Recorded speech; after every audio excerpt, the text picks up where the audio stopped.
సత్యమహిమ సాధన పత్రం 1 చదవడం వ్యక్తపరచడం.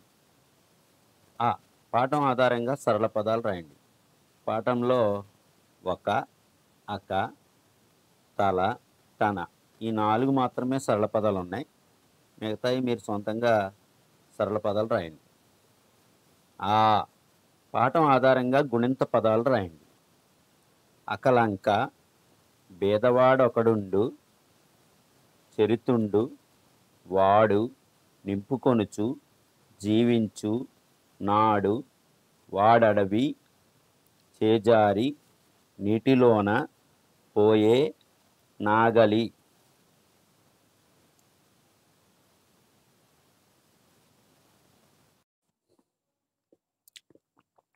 ఈ పాఠ ఆధారంగా ద్విత్వాక్షర పదాలు రాయండి. పల్లెటూరు, కట్టెలతో, పొట్ట, చెట్టు,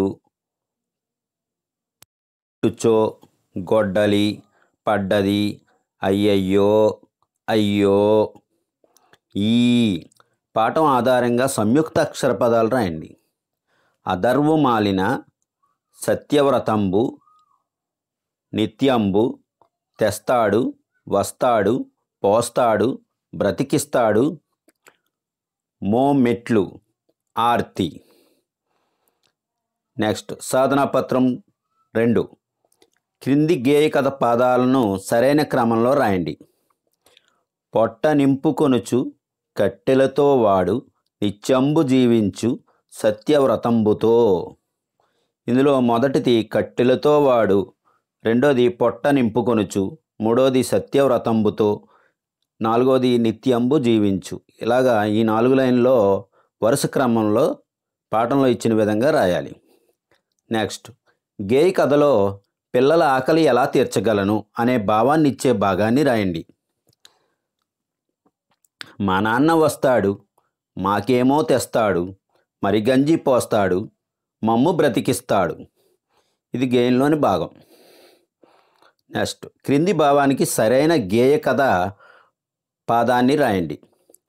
దైవమా, నా గొడ్డలి జారిపోయింది, ఇప్పుడు నా గతి ఏమిటి అనే అర్థం వచ్చే గేయ కథలోని పాదం అయ్యయ్యో, దైవమా, అయ్యో, కుయ్యో, మొర్రో, నా గొడ్డలి పోయే, నా గతి ఇంకేమి అని రాయాలి. నెక్స్ట్ సాధనా పత్రం 3 క్రింది భావాన్నిచ్చే గేయ కథ పాదాలను గుర్తించి రాయండి. ఒక పల్లెటూరులో కల్మషం లేని ఒక బేదవాడు ఉన్నాడు. అతను కట్టెలు కొట్టి అమ్ముకుని జీవించి సత్యవ్రతంతో సాగిస్తున్నాడు. ఒకరోజు అతను అడవిలో చెట్టు కొడుతుంటే గొడ్డలి చేతిలో నుంచి జారి నీటిలోన పడింది. ఈ అర్థం వచ్చే విధంగా గేయ కథలోని పాదాలు. గేయ కథలో మొదటి 3 పాదాలే ఈ అర్థం వస్తుంది. ఒక పల్లెటూరిలో అకలంక చెరితుండు, అదర్వుమాలిన బేదవాడొకడుండు. ఇది మొదటి పాదం. కట్టెలతో వాడు పొట్ట నింపుకొనుచు, సత్యవ్రతంబుతో నిత్యంబు జీవించు. ఇది రెండో పాదం. ఒకనాడు వాడడవి, ఒక చెట్టు కొట్టుచో, గొడ్డలి చేజారి పడ్డది నీటిలోన. ఇలా 3 పాదాలు రాయాలి. నెక్స్ట్ క్రింది గళ్ళలోని అక్షరాలను చదువుదాం, పదాలు రాద్దాం.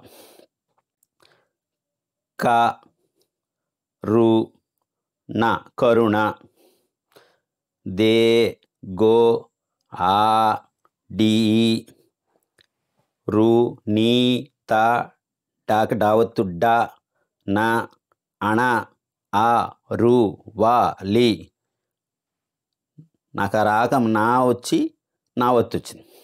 పి, లాకి లావత్తు, లా, లు, తి. ఇందులో మనం పదాలు ఏం దొరికినాయి అంటే మనకి కన్నీరు, అన్నీ, కరుణ, అన్నా, పిల్లలు, గొడ్డలి, నవ. ఇలాగా గొడ్డలి, కన్నీరు, పిల్లలు, అన్న, దేవత, నవ, అన్ని. కరుణ, గొడ్డలి, కన్నీరు, పిల్లలు, అన్నా. దేవత, నవ, అన్నీ, ఇలా 8 పదాలు రాయాలి. నెక్స్ట్ గేయం చదివి డు మరియు చు అక్షరాలు చివరగల పదాలు రాయండి. డు చివరగల పదాలు: వస్తాడు, తెస్తాడు, బతికిస్తాడు, చరితిండు, వాడు, పోస్తాడు, బేదవాడు ఒకడుండు. నెక్స్ట్ చూ చివరగల పదాలు ఏంటంటే నింపుకొనుచు, జీవించు, గొలుపుచు, అనుచు, కెమ్మంచు, నాదేయంచు, ఇలా. నెక్స్ట్ సాధనాపత్రం 4. సత్యమహిమ పాఠంలో సాధనాపత్రం 4: నా, నా, నాన్న, వెన్న, కన్న, పెన్న, అన్న, చిన్న, దున్న, ఇలా పదాలన్నీ రాయాలి. నెక్స్ట్ పాఠం ఆధారంగా కింది వాక్యాలు తప్పో ఒప్పో గుర్తించండి. పల్లెటూరులో బీదవాడు కట్టెలు అమ్ముకుని జీవనం సాగిస్తున్నాడు. ఇది ఒప్పు, కరెక్టే కదా. నా కోసం పిల్లలు ఎదురు చూడరు. ఇది తప్పు, ఎదురు చూస్తారు. గొడ్డలు చేయి జారి నీటిలో పడింది. నిజం, ఒప్పు. బంగారు గొడ్డలి నీటిలో పడింది. బంగారు గొడ్డలు కాదు అతనిది, తప్పిది. జలదేవత బహుమతిగా వెండి, బంగారు గొడ్డళ్ళు ఇచ్చింది. అవును, అతను సత్యవంతుడు కాబట్టి జలదేవత వెండి, బంగారు, ఇనప గొడ్డలు కూడా ఇచ్చింది. నెక్స్ట్ పాఠం ఆధారంగా గేయ కథను సరైన క్రమంలో పెట్టండి. అది కూడా నాది కాదని వాడు తల త్రిప్పే, వెంటనే ఆ దేవి వెండి గొడ్డలి చూప, మెరిసెడి గొడ్డలి తిలకించి అతడనే మిరుమిట్లు గొలుపుచు తల చేతులాడించి అని ఇచ్చారు. ఇక్కడ ఏది వరుస క్రమంలో లేదు. గేయంలో ఉండే పాదాలు సరి అయిన క్రమంలో రాయమన్నాడు. అది సరైన క్రమం ఏంటంటే వెంటనే ఆ దేవి వెండి గొడ్డలి చూప, అది కూడా నాది కాదని వాడు తల త్రిప్పే. ఇది మొదటి పాదం. మిరుముట్లు గొలుపుచు మెరిసెడి వెండి గొడ్డలి తిలకించి అతడనే తల చేతులాడించి, ఇది రెండో పాదం. నెక్స్ట్ సాధనాపత్రం 5 సత్యమహిమ. సత్యమహిమలో సాధనాపత్రం 5 ప్రాస పదాలు రాయండి. గేయంలో ప్రాస పదాలను రాయండి. ఉదాహరణకి 1 వస్తాడు, తెస్తాడు. 2 అయ్యో కుయ్యో. 3 రంగారు, బంగారు. 4 సత్య, నిత్య. 5 పోస్తాడు, బ్రతికిస్తాడు. 6 నాది, మది. కథలో నాన్న డబ్బులు తెస్తాడు, అమ్మ వంట చేసి పెడుతుంది అన్నారు కదా. వంట చేయడానికి పదార్థాలు కావాలో రాయండి. ఉదాహరణ: పొయ్యి, గ్యాస్, గిన్నెలు, లైటర్, అగ్గిపెట్టె, నీరు, కూరలు, బియ్యం, నూనె, కత్తిపీట, గరిటెలు, వంటపాత్రలు, పప్పులు, ఉప్పు, కారం, పళ్ళాలు. ఇలా వంట చేయడానికి కావలసిన వస్తువులన్నీ కూడా ఇక్కడ రాయమన్నారు. ఈ కష్ట సుఖాలు, కష్టం, సుఖం అనే 2 కలిసి జంటగా కష్ట సుఖాలు అనే పదం వచ్చింది. దాన్ని జంట పదం అంటారు. ఇలాంటి జంట పదాలను మరికొన్నింటిని రాయమన్నారు. అమ్మా నాన్నలు, కూరగాయలు, అన్నదమ్ములు, తల్లిదండ్రులు, తల్లి పిల్లలు, కావడి కొండలు, ఎత్తు పల్లాలు, అక్కా చెల్లెళ్ళు. ఈ కింది ఇచ్చిన ఆధారాలతో పదాలు పూరించండి. రైతులు పండించేది ఏంటి? పంటలు. 2 పెళ్ళికి వేసేది పందిరి. 3 పర్వదినానికి మరో పేరు పండుగ.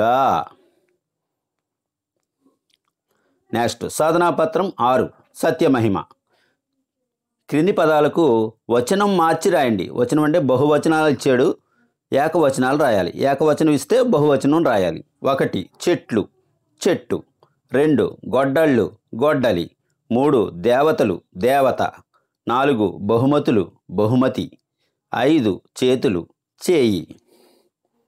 నెక్స్ట్, పాఠంలో పేదవాడు జీవనం కోసం కట్టెలు కొట్టేవాడు కదా, మీ స్నేహితుల తల్లిదండ్రుల జీవనం కోసం ఏమేమి పనులు చేస్తారో రాయండి. స్నేహితుల తల్లిదండ్రుల పేర్లు. మీ తరగతిలో మీ ఫ్రెండ్స్ ఉంటారు కదా, మీ స్నేహితులు ఉంటారు. మీ స్నేహితుల యొక్క తల్లి కానీ తండ్రి కానీ వాళ్ళు ఏం పని చేస్తున్నారో అవి రాయమన్నారు. ఇక్కడ నేను ఎగ్జాంపుల్గా కొన్ని రాశాను. రామారావు, సత్యనారాయణ, విశ్వనాథ్, రాము, కిషోర్, ఇలా 5 ఉన్నారు స్నేహితుల తల్లిదండ్రులు. తండ్రుల పేర్లు రాశాం. రామారావు గారు వ్యవసాయం చేస్తారు.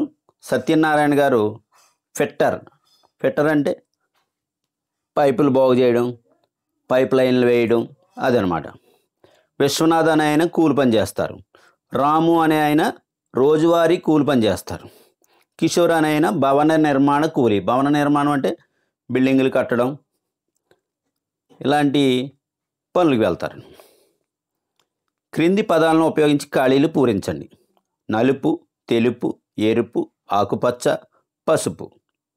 కాకి రంగు, నలుపు. ఉదాహరణ ఒకటి ఇచ్చాడు, మనం మిగతాయి రాయాలి.